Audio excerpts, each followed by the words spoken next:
Yes. Great. All right, folks. Well, I'm not sure how big the attendance will be today since we're just the day before the big holiday week coming up. And I'm so excited for all of us for the time we're going to be able to share with friends and family this upcoming week. Can't encourage you enough to do that, whether it's face-to-face or in person. And speaking of, face-to-face or virtual, and speaking of virtual, let's get our trip started. So we are going to start off. Let me share sound, share my screen. And let's see, let me see if I can share. Whoops, I don't want to show too, I gotta stop sharing. You're gonna see the trivia questions. I'm going to start it as the same way we usually do. We're going to begin at the DACL office in downtown Washington, D.C. So let me share that screen with you all, and we'll get this show on the road.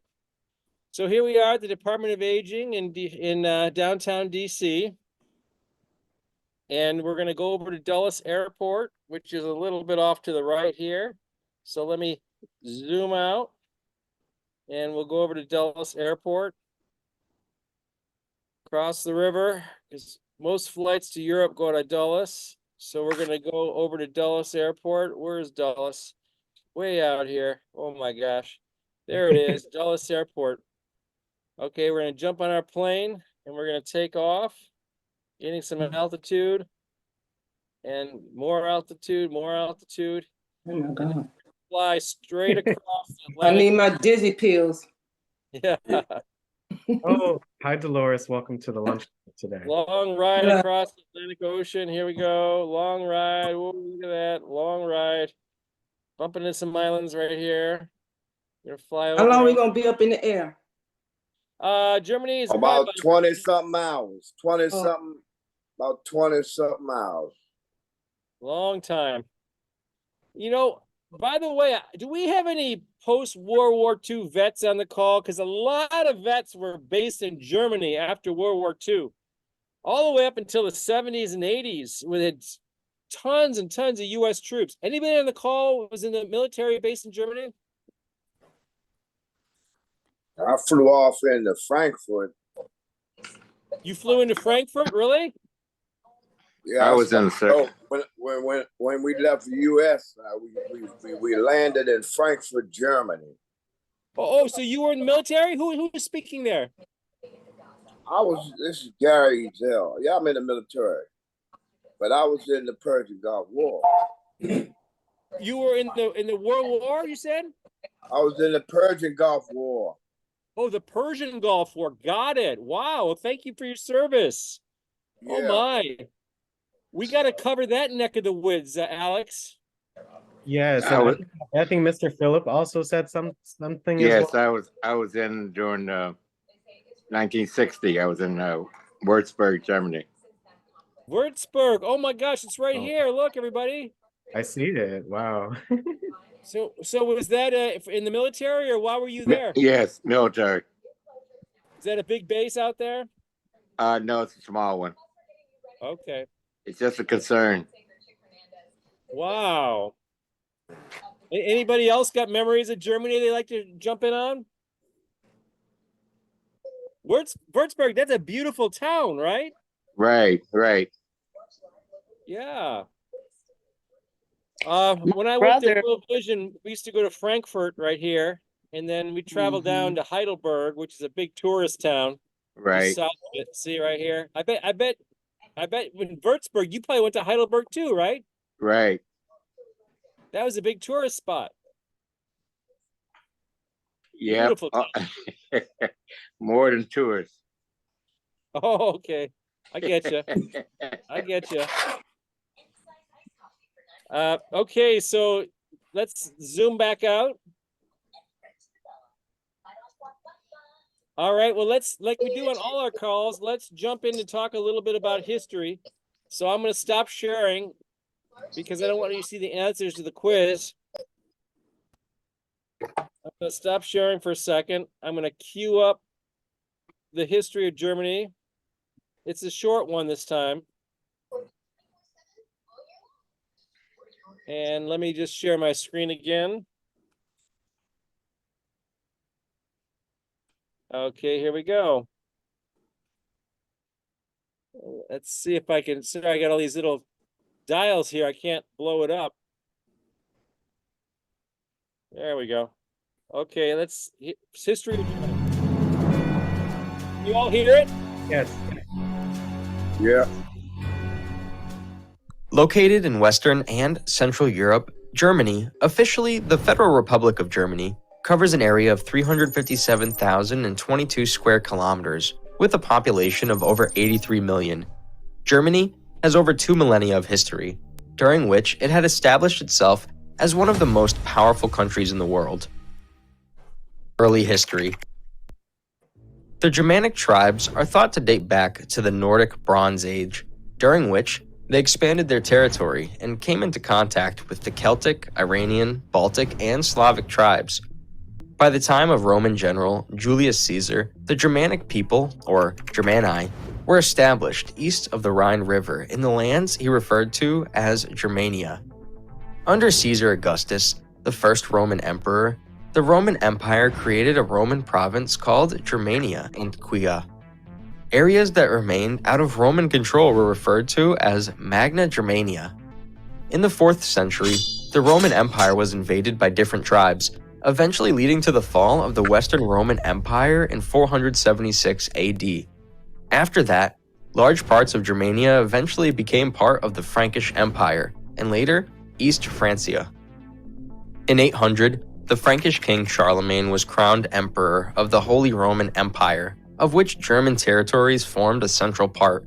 In the next centuries, the Holy Roman Empire became more complicated with over 1,000 separate territories under distinct authorities in 1789. Following a defeat by Napoleon I at the Battle of Austerlitz in 1806, the empire was dissolved by Francis II, the last Holy Roman Emperor. German Confederation and German Empire. Napoleon's reign came to an end in 1815 with the Congress of Vienna, forming the German Confederation, a loose league of 39 sovereign German states, most notably of which were the Austrian Empire and the Kingdom of Prussia. In the early 19th century, the German question was raised within the Confederation between the Greater German solution to form a single German nation-state and the Lesser German solution to conserve the current federation of smaller German states. The former was promoted by Austria, while the latter was supported by Prussia. From the mid-1840s, rebellions leading to the 1848 revolutions broke out in the German states.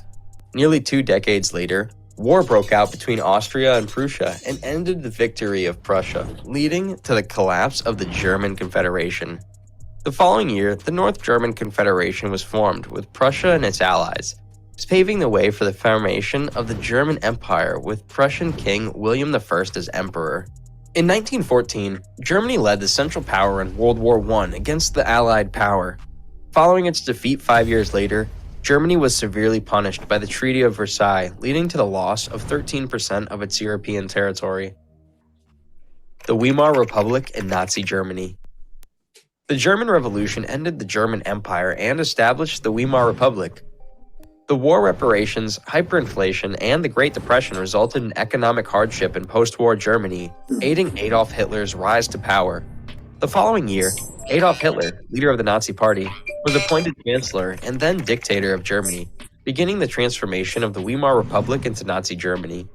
Under Hitler's rule, Nazi Germany became increasingly aggressive and threatened to wage a territory war.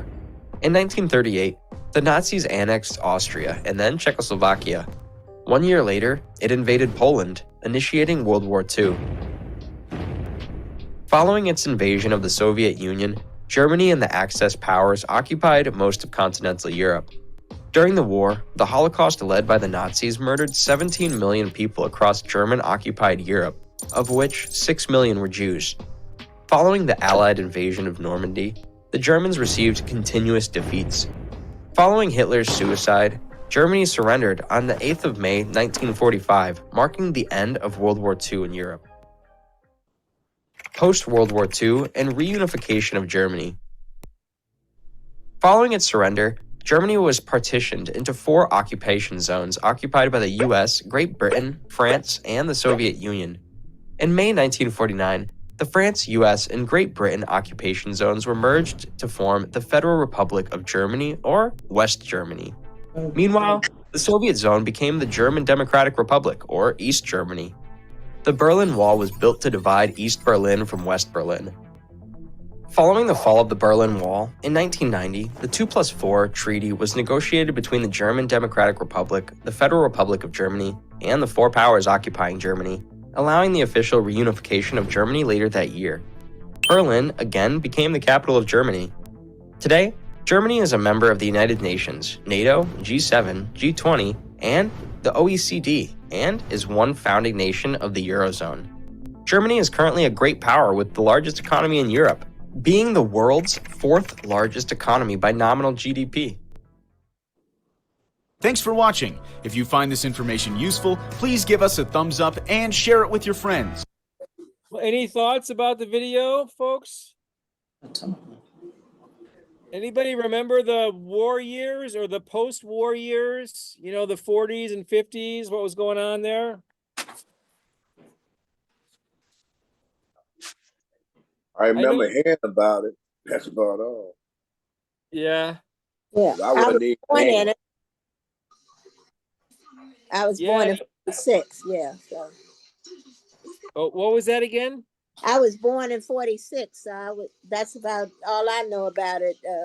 I hear stories about it. Okay. World War One, my uncle was in it, and he was wounded. Okay. I remember hearing about how terrified my grandmother was. My mother's brother was injured, and in World War One, and they sent him to Germany, and Oh boy. they couldn't find out. A lot of people couldn't find out. Of course, they don't have the modern stuff that they have now, so it was a lot of time in between you knowing what was going on and what was actually going on. Oh, that's interesting. And of Yeah, course, we didn't have the television coverage that we have now. The media coverage, radio, television, phone, all this stuff that we got going on now, that we find out stuff 5 minutes after somebody died or something happened. So that was a lot. And I remember them talking about the Depression. Oh, After for sure. Yeah, and I remember my mother talking about having to get a voucher or whatever, a receipt or something to buy milk and stockings and just everyday little needs. Yeah, thanks for sharing that. You know, that was a period that the whole world remembers for just the difficult stuff we went through. Anybody else have memories about that era? This is Bridget. I don't have any real memories myself because I'm a little bit too young for that. But my husband's father fought in World War II. He actually earned a Purple Heart. And Oh, no. as a That's the result of medal you that, don't want. Oh my. yeah, What happened to him? I don't know. He got shrapnel in one of his legs or something. I don't know what happened to him per se, because I didn't meet him until, in his later years in life. So at that point, he couldn't really talk coherently that much. But what John L. inherited from his father during those days, he inherited his father's military uniform, a full military uniform, boots and all. And he also inherited his Luger. Oh, wow. So he has a authentic World War II Luger. And you still have that? It's still in your We family? have it. Yeah, Oh, we have my. it, and it's registered and everything. So, That's- and we went to the gun range, and it actually shoots really well. Oh, hope you cleaned it first. Could be Yeah, they dangerous. cleaned it. He took it to the gun shop and had it cleaned. He didn't know what to do, so we took it to the gun shop, and then we went to one of the gun ranges, and we fired it a few times. It was interesting. Oh I my. don't even know how they could have been running and stuff. Those things are heavy. I bet it's worth a lot of money. I be looking at them pawn shops on TV. Yeah, I Oh. mean, it might be worth something, but I mean, I think it is. I don't think he's gonna sell it. I don't think he's gonna I sell know it. it's a good commemorative piece. Yeah. Uh-huh. Because that's Yeah. part of his father and his history. So Nice, I don't think he'll sell it. Nah, You know, but it ain't worth it. I'm just saying, I know it got good value to it and history. uh-huh. My it great does. uncle Willie, he was in World War II. I talked to him a lot growing up, and when I worked the work therapy program at the VA as an escort, I ran into my uncle over there getting a cataract surgery, and he seen me, and I said, I recognized, and I said, Uncle Willie, and I got this beard and hair on my face. He said, he looked at me, he didn't recognize me. I said, it's Gary. He Now, was where real did surprised. where did your Uncle Willie fight? What part? I don't know. He used to tell me a lot of stories. I really can remember a lot of it, because it had been so long. Like I Yeah. said, I talked to my uncle growing up a lot, because he used to come and visit a lot over the house, to see us and everything. He was my father's mother brother. Okay. Yeah. Well, So thank you all for any other stories, folks? Lou, Yep. Tom Dragovich here. Yay, Tom. I don't know much about Germany other than the food. Oh, They okay. had some good food for the Germans. Down here on Capitol Hill, there is a German restaurant called the Berliner off of Mass Avenue. And every year I used to go down there during the Oktoberfest for the special foods that they had. Nice, nice. Yeah, Germans got some good food, that's for sure. Bratwurst, all those sausages, every sausage you All can think. rotten. Oh my gosh. All right, folks, I probably gotta get going. My story, I think I shared it, so I won't share it again, was my dad's Jewish and most of his family was killed in the Holocaust. They were from northern Germany. And his mother lost, of his mother's family, there were 8 kids, only 3 of them survived. The other 5 were killed and their parents were killed. So it was a tough time. The neighborhood they moved into, the hatred for the German people was just unbelievable. Because a lot of those who survived the Holocaust, this Jewish neighborhood that I spent my childhood in, oh my, it was seething. I mean, almost all of them were Holocaust survivors living in our little community in Detroit. Okay, well, let me jump along here. Let me jump along. So yeah, so clearly Germany's had a big impact on the whole world. And it's too bad it's such a negative impact because Germany's got, a lot of good people there and a lot of good food, like Tom said, and a lot of rich history and all that. But for one madman, you sort of ruined everything. Yeah, but Lou, wasn't Germany one of the only countries in the world that actually apologized for their atrocities and they actually changed the words of their national anthem? I wouldn't be surprised. The Germans are so ashamed. You can't. When I was there in the 70s, you can't even talk of Hitler's name. They would just sort of be so embarrassed by it, even in the 1970s. So clearly, they're very, very regretful of what happened. Yeah, I think they are, because they didn't bury the history though. Yeah. They didn't try to hide it. No, Yeah, they do They still hide it. talk about it openly, but my brother, he went to Frankfurt, Germany. He was in the military and he went to Okay. Frankfurt, Germany. He actually stayed there. He never wanted to come back. Well, He now stayed in Germany. my experience is that the Germans didn't like to talk about it. No, they do not. They didn't deny what happened. They were just so ashamed of it. They didn't want to talk about it. Yeah, that's the old days. Someone's chiming in. Who else is chiming in on that? Sorry. Or did Yeah, I hear some? I think nowadays they do talk about it. Do they? Okay. No, they Uh-huh. do not. They still don't.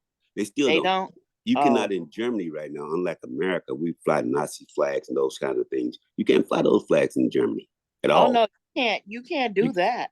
And No, you can't discuss. I'm not talking about that they they talk don't- about it in a positive way. They don't do that, but they have not forgotten the They haven't shame forgotten and it. the They don't discuss it. humiliation. Yeah. Oh, yeah. That's so true. So true. You Yeah, can't forget it. it's No. shame and humiliation of all the people's lives that cost, that they took, Yeah. for no reason, really. No reason at all. Most We of the world. adopted one of our kids from Russia, from Siberia, and we went there in 2000. And, we brought up, of course, what we said was that the United States and Soviet Union, we never celebrated the victory because it was our two countries that beat Hitler, but we never really celebrated the victory together because the Cold War happened right after that. So I tried to bring that topic up to the folks in Moscow and the folks in Siberia, and they immediately reeled back. It was almost like I put electricity in their body. They just reeled back. And one of them said, "Don't you know we lost 50 million people in that war? How dare you bring that up?" I mean, the scar in Russia over Hitler is so great that even 50 years later, I couldn't even bring up the topic of it because they just electrocuted them. And do you So- think, Lou, that it might have had some other psychological effect that they were not able to actually punish Hitler because he committed suicide before they can get to him? Could be. That was a coward's way out. Of course, I watched Discovery Channel, and they're saying on Discovery Channel that he escaped to Argentina. Now, I don't know Well, if that's true. think about it. Oh, that would be horrible. Yeah, I Many don't know if that's Nazis true. did though. Many Yeah. Yeah, a Nazis lot escaped to stuff. Argentina and Brazil. And a lot of stuff started turning around after Jesse Owens ran over there. Oh, yeah, remember that? Yeah, I remember when Jesse 1932. Owens, he went over there and run and beat Germany. Yep. And after that, things start turning around from the history of what I know. You mean for the worst, turning for the worst? Because he was there, and that was Yeah. like the 30s. 32. Yeah. I met Jesse Owens in Detroit. It was back in the mid 70s. Great guy. Oh yeah.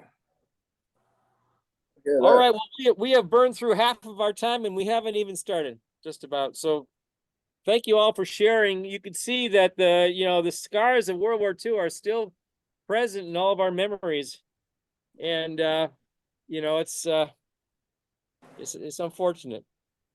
Yes, it okay. is. It was very, very unfortunate. Yeah. The people that was murdered and oh man, it's incredible. It'll be all So right. I wanted to play some videos about the war from the German perspective because this story is about Germany. So imagine if you were living in Germany during this period, so let me just play a couple of videos about that. So one of them is, you all see this? Before Hitler, Germany Yeah. had been deep in economic depression. Before Hitler, unemployment had stood at 7 million. Before Hitler, Germany was a democracy. Too many parties had split the vote, so governments were weak and unable to solve the crisis. Hitler offered dictatorship, all power in the hands of one man. Germany was quick to accept Hitler's terms. Unemployment's absurd. People say we are civilized, and yet millions of people are out of work. What is that? That's sick. No one should be denied the right to work, and neither should anyone who can work be allowed to be lazy. Work and bread. These are the Führer's blessings.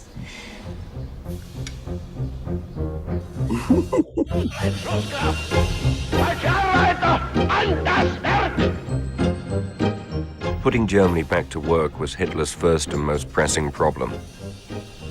But because he was all-powerful, He had the clout to carry out large-scale work programs, like building autobahns, motorways to link the nation together. By 1935, unemployment had fallen to just 2 million. By 1939, it was gone.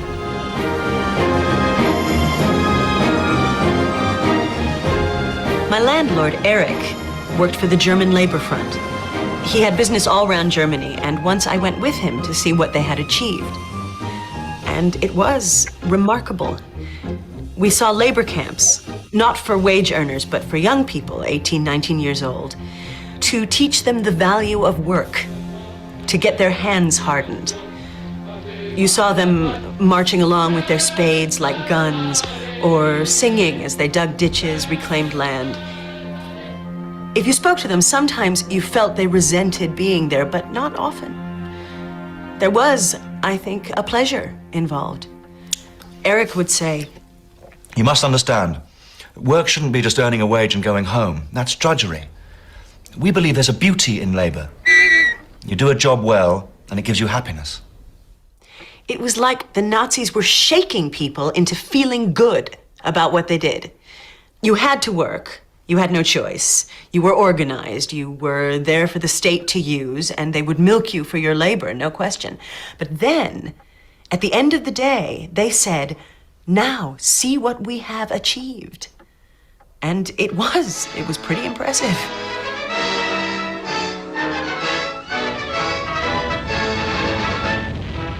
The work program was vast and triumphal. Hitler had promised a Germany reborn.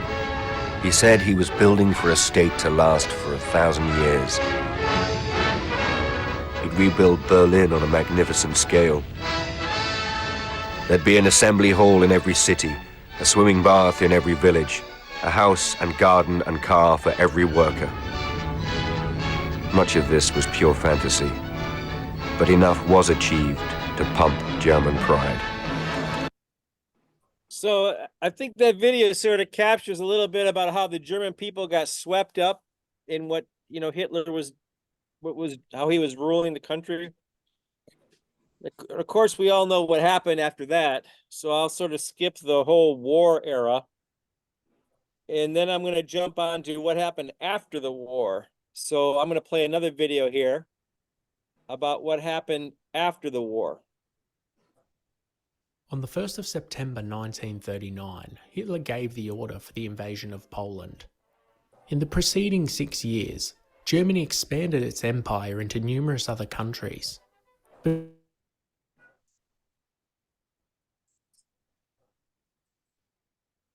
Order for unconditional surrender to the Allies.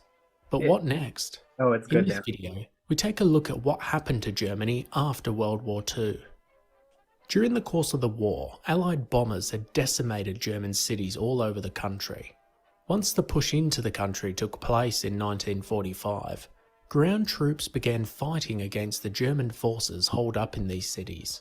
With Hitler's strict policy of no surrender and fighting to the last man, many bomb-ravaged towns and cities were further flattened by these last-ditch efforts. As the Soviets moved into Berlin and the fighting became more desperate, the capital became a vast wasteland of rubble, burnt-out vehicles and dead people. It was a horrible place to be for not only the soldiers, but for the civilians stuck there with nowhere to go.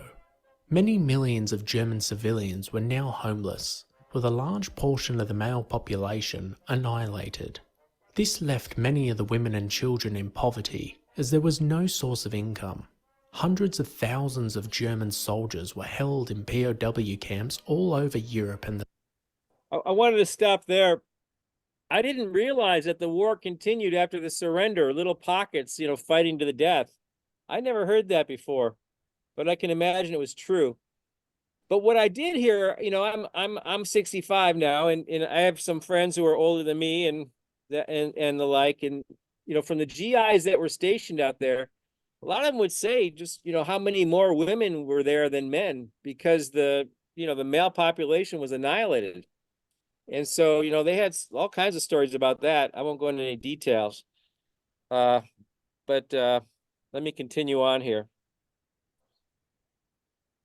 the Soviet Union. A very detailed investigation took place where thousands of civilians and soldiers alike were interviewed in order to weed out those responsible for war crimes and the Holocaust. It took years for some of these soldiers to eventually be returned to their homes. In a lot of cases, in the Soviet Union, soldiers weren't returned back to Germany for more than 10 years. Most of the main perpetrators of these crimes were eventually captured, and between 1945 and 1946, the Nuremberg trials took place. These offenders, which included some of the highest-ranking officials in the Nazi Party, such as Hermann Goering and Albert Speer, were prosecuted for their offences. Most received either life imprisonment or were executed. In a meeting known as the Yalta Conference, which had happened in early 1945, the leaders of Britain, the US and the Soviet Union had come together to determine Germany's fate post-war. It was decided that Germany would give back all its newly occupied territories to the respective countries. The German pre-war borders would then be divided into 4 main sectors: France responsible for the southwest, Britain for the northwest, Soviet Union to the northeast, and United States to the southeast. Berlin was also important, but it was now in the Soviet sector, so it too was divided into 4 individual sections.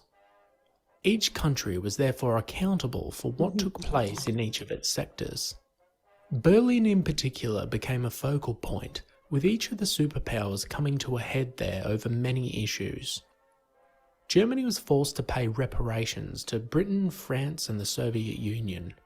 This was largely in the form of dismantled factories, coal and forced labour. But Britain and the United States also obtained intellectual reparations, such as scientific technology and patents created during the Nazi rule. The Allies agreed that it was mostly up to the German people themselves to rebuild their country. They were responsible for dismantling factories, as it was the aim to return Germany back to its industrial status prior to the war. With tensions between the Soviet Union and Western Allies growing, the Cold War began, and the Soviets started to block off its German-held territories from the Western Allies. By 1961, 1,000 East Germans, including many skilled labourers, professionals and intellectuals, were leaving every day. The Berlin Wall would be constructed to shield these unfortunate people stuck in East Berlin from escaping. Germany wouldn't be militarised until many years later. East Germany looked for men who could act in its newly formed army, the National People's Army. Further to that, border troops were required to stop civilians fleeing west. The government recruited thousands of ex-Wehrmacht and Waffen-SS soldiers who were in Soviet Gulag prisons. A similar thing happened in West Germany, where ex-Wehrmacht soldiers were recruited into the Bundeswehr army. Luckily, there was plenty of weapons and equipment left over from the war to provide these armies. Ultimately, it took many years for Germany to rebuild. This was hindered by the Cold War and the Soviet influence over its eastern sectors. But by 1989, the Soviet influence fell away and the Berlin Wall torn down. A more modern and progressive Germany rose up to the one we know today. As always, guys, thanks for watching. Great. Okay, well, that's a good segue into what we know today. That's a tough life those folks had, wasn't it? We don't hear much about how the Germans themselves fared after the war. Any thoughts about it? Questions? I see Geraldine Smith has raised her hand. Alex, I don't know if you can unmute Geraldine or. Am I muted? No, you're not. No, everyone can mute at this point. Yeah, you all can step in whenever you'd like. Okay, look, in the previous film, it said that before Hitler, Germany was a democracy. You know, I never think it's a democracy now, but before Hitler, I never thought about it. I didn't know it was a democracy before that. Oh. It seems strange that it would have been. Yeah, that's true. Yeah, I don't know what I thought it was before Hitler. And then Hitler was a dictator. Well, it just goes to show you how easily, well, not easily, but you know, that it's not impossible to go from a democracy to a dictatorship. It just shows you from history that these things have happened and we have to be careful. Yeah, that's for sure true. Absolutely. Uh-huh. Uh-huh. Yeah, Absolutely. that was my comment about that, about that time period in Germany. I didn't know Hitler was appointed. I didn't know he was appointed. Who appointed Yeah, he him? was appointed, and that's By why we who? have to be careful. He was appointed too. He was appointed by who? By who? By his party Whoever leader. is over him, he was put in a position. By his party leaders? Yeah, I don't know who did it, but he didn't fight his way into it. He was put there. Okay, Just so like- is that like if our Congress appoints somebody to president? Is that the kind of appointment you're talking about? Well, I don't know about Congress, but and I Well, don't know whatever they who- call Congress, whatever they call their Congress. Are you talking about a body of people who appointed him? But you no. know, I'm not sure. Did they have elections? Did they elect him? They I said he know was that appointed. The film said he was appointed. Is He Lou was still on? appointed. Had to step away. Yeah. I don't know. Maybe we'll have to do a drill down on this. I'm only a little worried, folks, that we've spent so much time talking in the beginning that I might have to continue on. I do apologize. Okay, continue But- on. Continue on. I just but wanted we- to make but a we can- point. I'll tell you what, Joan, I'll try to find a video on it. Okay, we'll play it next Yeah, time. yeah. We'll do it another time. Yeah. Do you know where the coffee goes? All right. Well, thanks everybody. Uh-huh. All right, so now let's get to the main. So now a lot of history. We spent a lot of time on the Hitler era because all of us remember that. But now let's move on to happier topics here. So let's talk about the 10 best places to visit in Germany. So here we go. This is Germany today.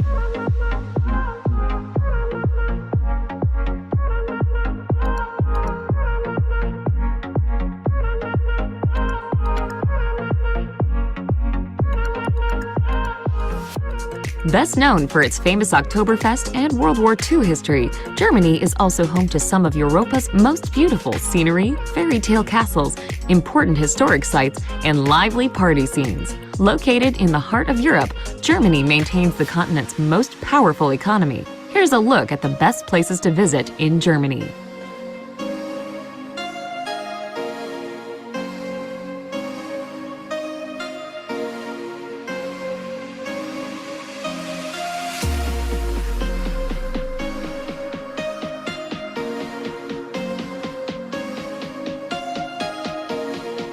Number 10. Rothenburg. The walled city of Rothenburg sits on a plateau overlooking the Tauber River in Bavaria. Straight from the pages of a fairy tale, the town is famous for its extremely well-preserved medieval center. Be sure to visit the town hall, the seat of city government since medieval times. Climb the steps of the 13th century hall's tower for stunning views of the city. Rothenburg is also famous for the stores that carry Christmas items all year round and for having an outstanding Christmas market each December.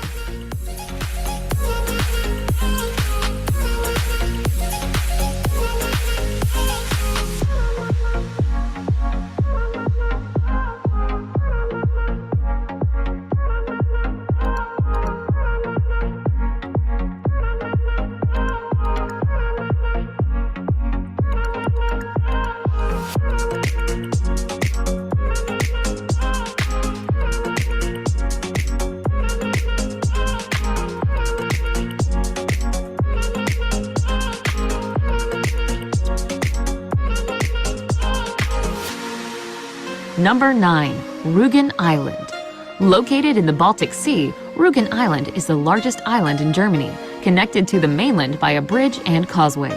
Charming villas, romantic seaside resorts, and beautiful beaches all draw tourists to Rügen Island, but the star attraction is the Jasmund National Park, famous for its unique chalk cliffs, rising 528 feet over the sea. Another notable feature of Rügen Island is Cape Arcona, East Germany's northernmost tip, where tourists can visit an old lighthouse, remnants of a Slavic castle, and a picturesque fishing village.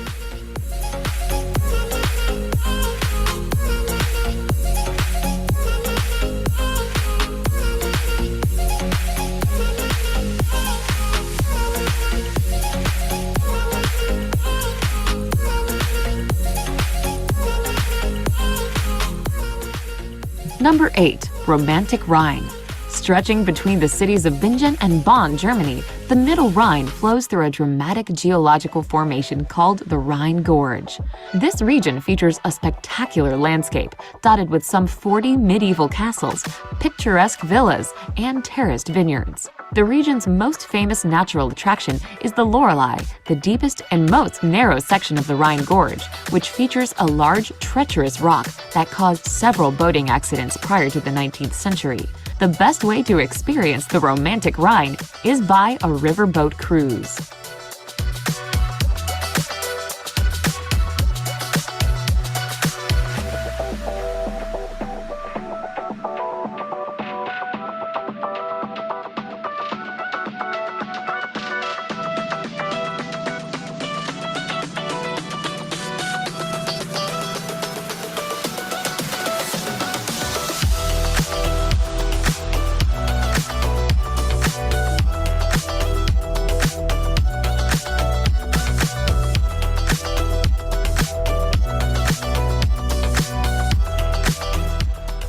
Number 7. Cologne. Situated on the Rhine River in the German federal state of North Rhine-Westphalia, Cologne is one of the most popular places to visit in Germany. The city offers a vibrant array of attractions, buzzing nightlife, and a stellar arts and culture scene. Cologne also packs impressive landmarks, such as the city's informal symbol, the Cologne Cathedral, a stunning Gothic church. Moreover, the 12 Romanesque churches are magnificent examples of medieval architecture.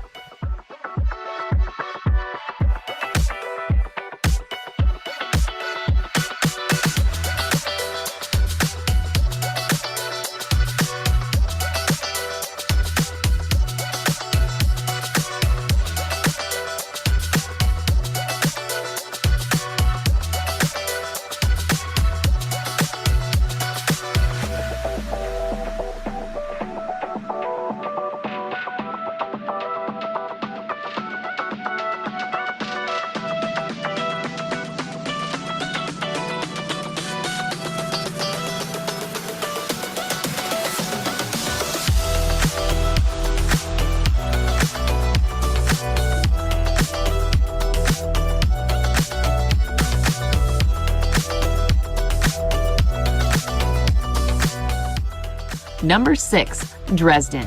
Before it was severely damaged from World War II bombings, Dresden was known as the Jewel Box because of its lavish collection of stunning art and architecture.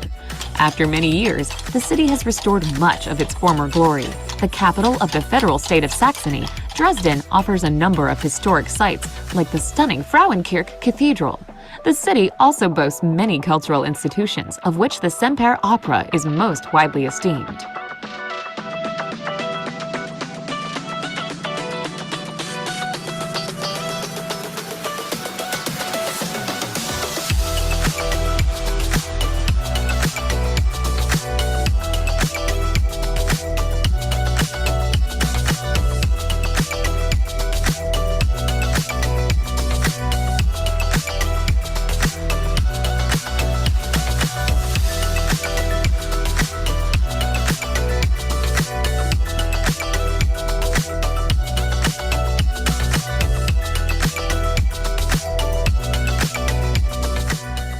Number 5. Lübeck. As one of the largest Baltic seaports in Germany, Lübeck is located in the country's northernmost state, Schleswig-Holstein. Founded in 1143, Lübeck served for several centuries as the capital seat of the Hanseatic League. Although it was the first German city to be bombed and damaged during World War II, Lübeck still retains much of its medieval architecture, making it a popular tourist destination. A walk through the narrow streets of the Altstadt offers views of historic sites like the stunning cathedral, the 12th century town hall, and the city gates, of which the Holstentor is the most famous.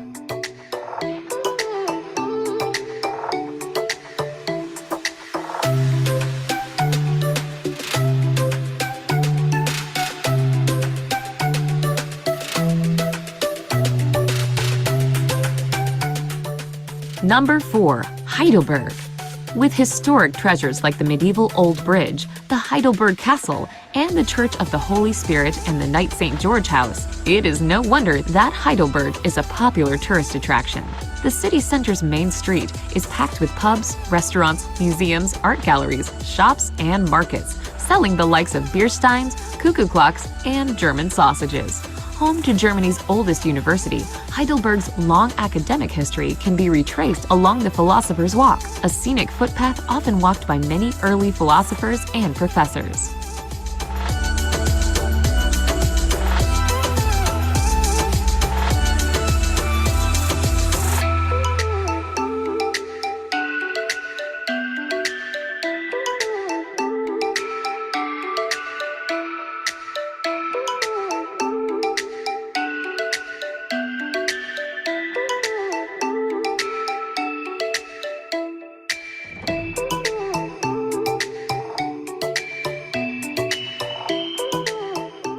Number 3. Neuschwanstein, the most photographed building in Germany. Neuschwanstein Castle is also one of Europe's most popular tourist destinations.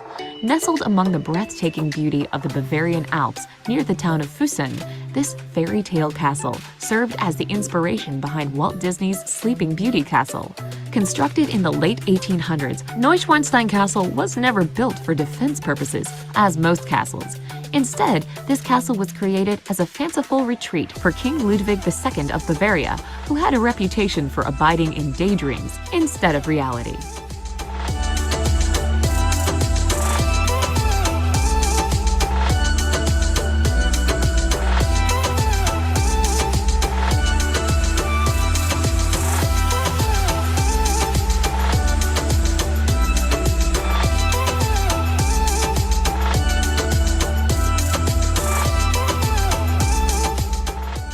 Number 2. Munich. Best known as the origin of the world-famous Oktoberfest, Munich is one of the best places to visit in Germany with a great culture scene. Munich is home to several sophisticated opera houses and theaters like the National Theater.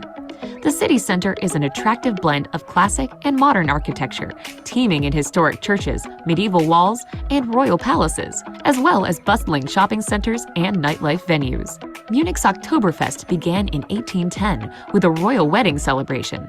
Today, this famous festival draws millions of visitors every year to take part in the revelry that involves several gigantic beer tents, delicious Bavarian food, and millions of gallons of beer.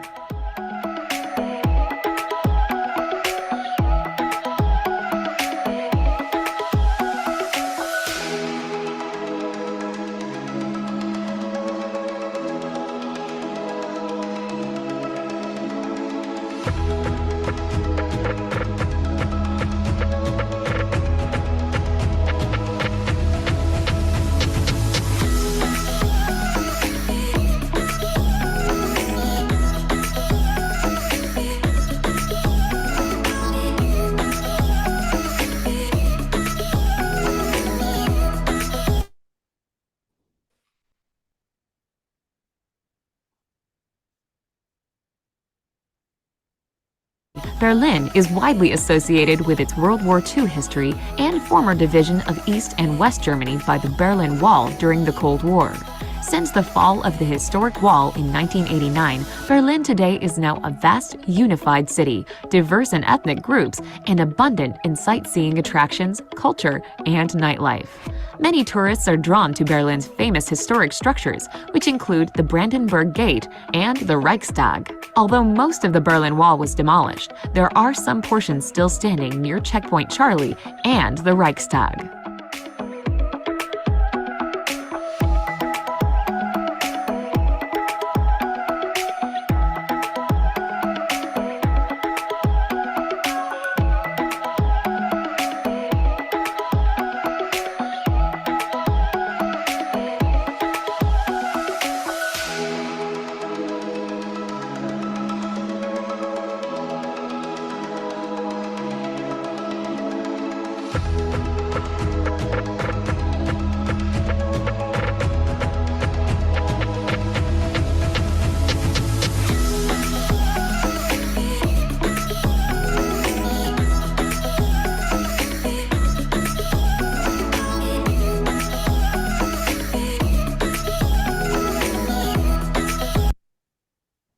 All right. Well, that was a good video.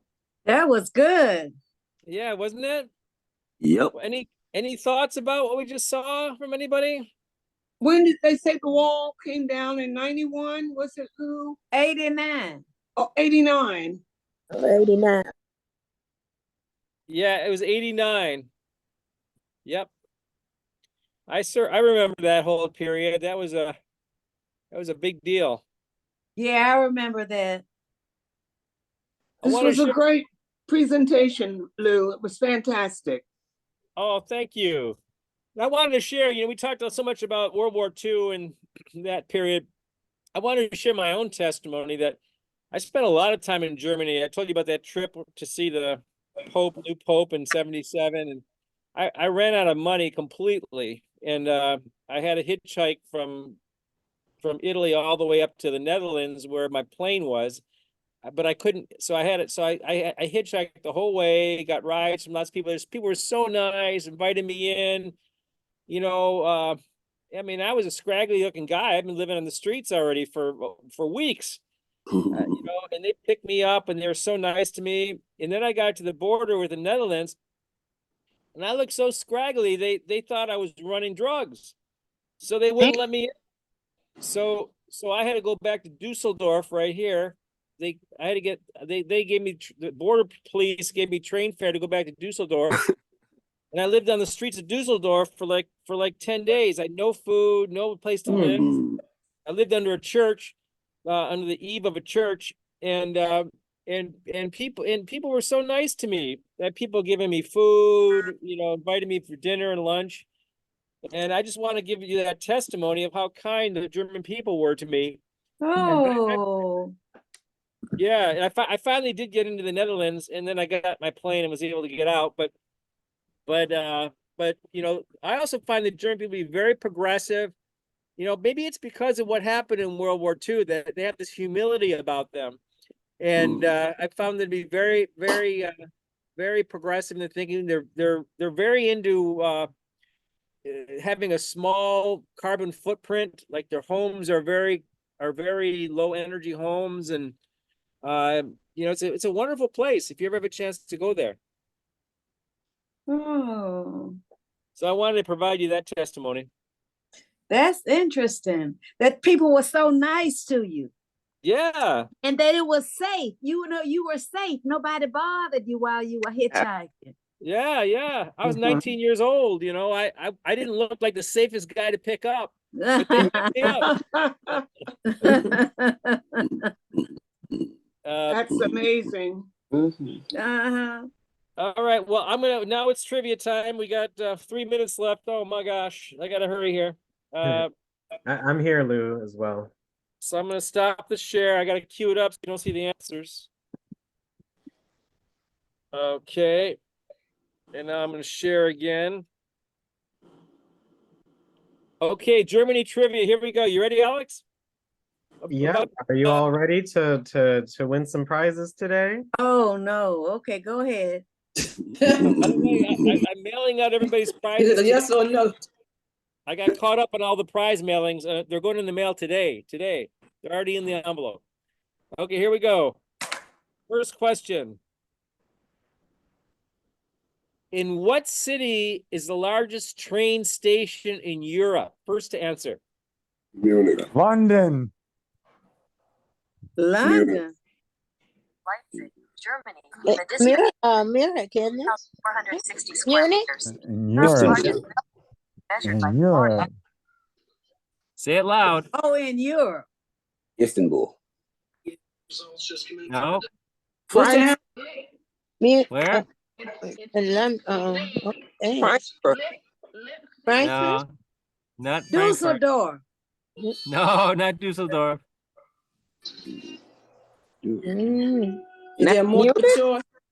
Where? Is it Leipzig? Munich? No. Berlin. That's a good one. Yeah, Berlin. Who said Berlin? Geraldine, but I guessed it. Good guess, good. Geraldine. That's a good guess. Good job, Geraldine. That was a good one, Lou. Good job, Geraldine. Happy holidays. I didn't know this. Did you know Berlin is 9 times bigger than Paris? That's crazy. No. Did not know that. I That's didn't know crazy. I didn't know that. Oh, All right, next, good job. next. Wait, Oh, Geraldine, ne- would you like a bracelet or a necklace, Geraldine? I would like a bracelet. All right, thank you so much, Geraldine. Thanks so much.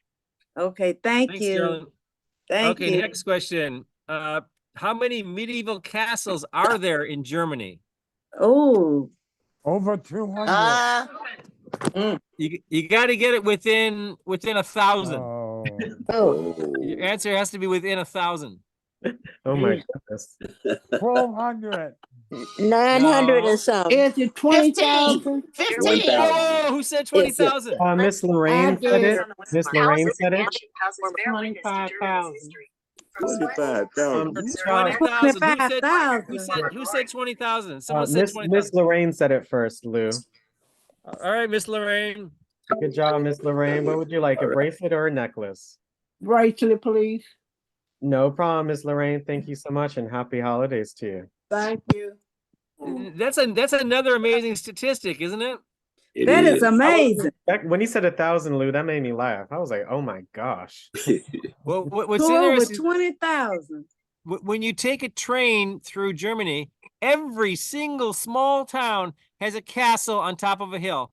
Most of them are Wow. dilapidated and all that, but I mean, I'm But they're talking so every careful. single small town. Good. They Isn't did that have a lot of something? fiefdoms, though. They did have a lot of fiefdoms. Yeah. Oh. All right, next question. Whose castle is this? Speaking of castles. Dracula. Dracula. No, No. no. Oh, whose castle is? Oh Lord, whose castle is it? That's a good one, Lou. Must be Newcastle. What? No, I was joking. Chancellor Bismarck. No, good guess. Is there multiple choice? I'll give you a hint. It's even more famous than Dracula. Hitler. Oh, Hitler? Who? Hitler? No. Oh. More famous than Dracula. that was a good guess, though. Is that Frankenstein? Whoa, who said that? Oh, Frankenstein. Dolores, did you just say Frankenstein? Yeah. Good Yes. job, Dolores. Oh, Oh. Hey, you Who just did not won say your Kick guess. Lookout? Oh my gosh. Wow. Whoa. You got it, Dolores. Go ahead. I know that's right. Good Sometimes job. it pays. Yes. Yes. Would you like a bracelet or a necklace, Dolores? I'm gonna go with a necklace. Well, again, thank you so much for coming on and participating, and happy holidays. Thank you. All right, last question. What famous Christmas tradition came from Germany? Father Christmas. No, good guess. The Christmas tree. Who said that? Is that Tom? Oh, that was Yep, Thomas. it Go, was. go, good Trevor job, Bitch. Mr. Thomas. Hey, Tom. Wow. What good did you say? job. Christmas tree. Christmas trees, yeah. Yeah. Wow, I didn't know that. Isn't that something? Oh, TD, TD. good job, Mr. Thomas. You said that with confidence. I know that's right. Would you like a bracelet or a necklace, Mr. Thomas? Oh, why don't you give it to somebody else? Oh, well, you're so Hold kind on, to do that. I'm gonna find somebody for you. Yes, please look in participants list, please, and you can choose one.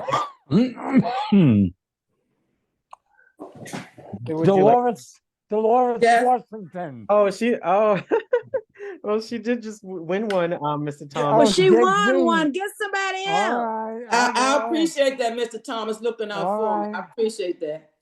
Queen Harris.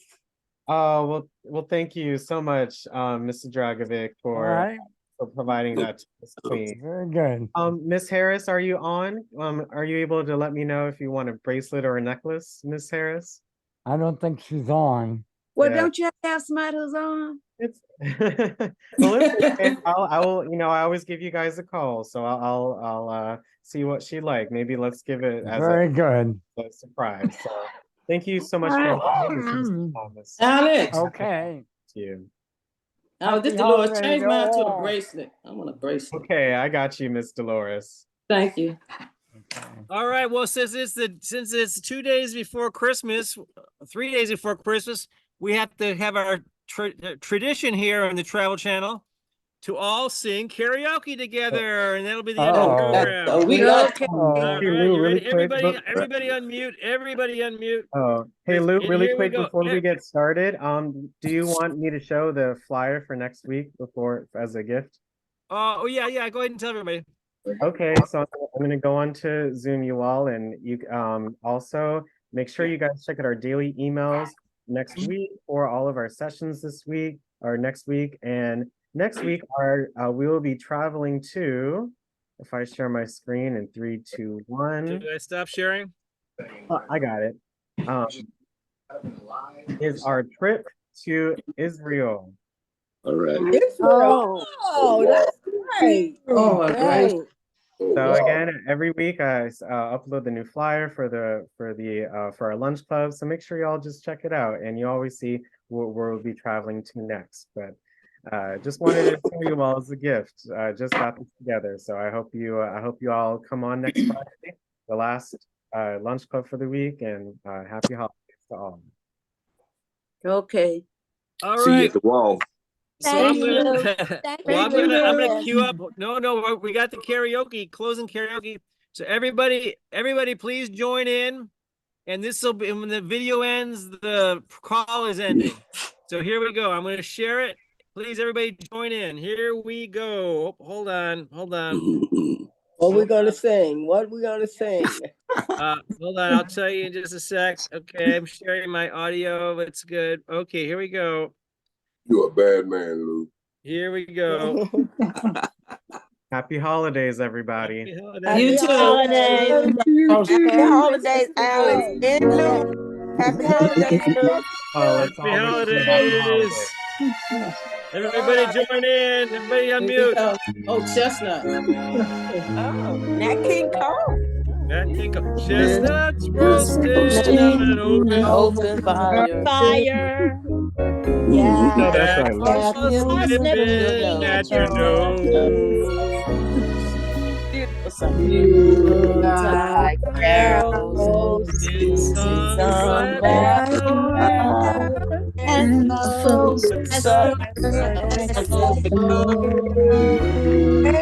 everybody knows. No turkey and some mistletoe.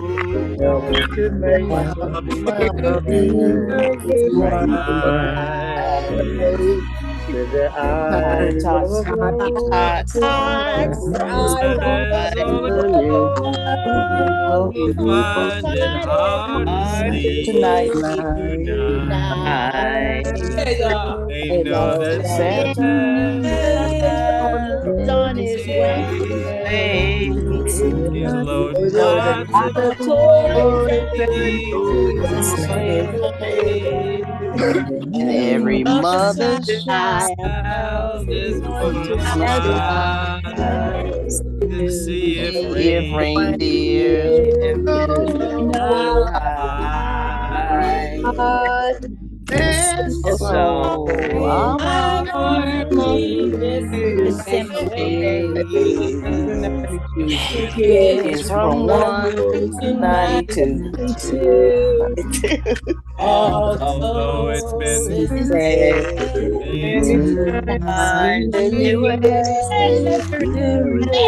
Merry Christmas to you.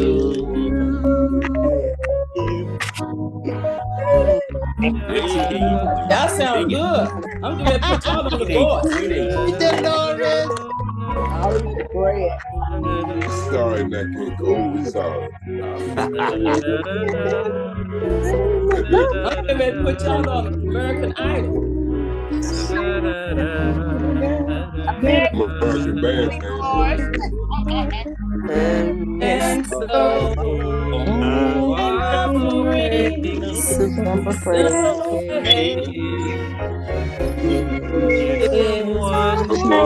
92. Although it's said times, many times, many ways, Merry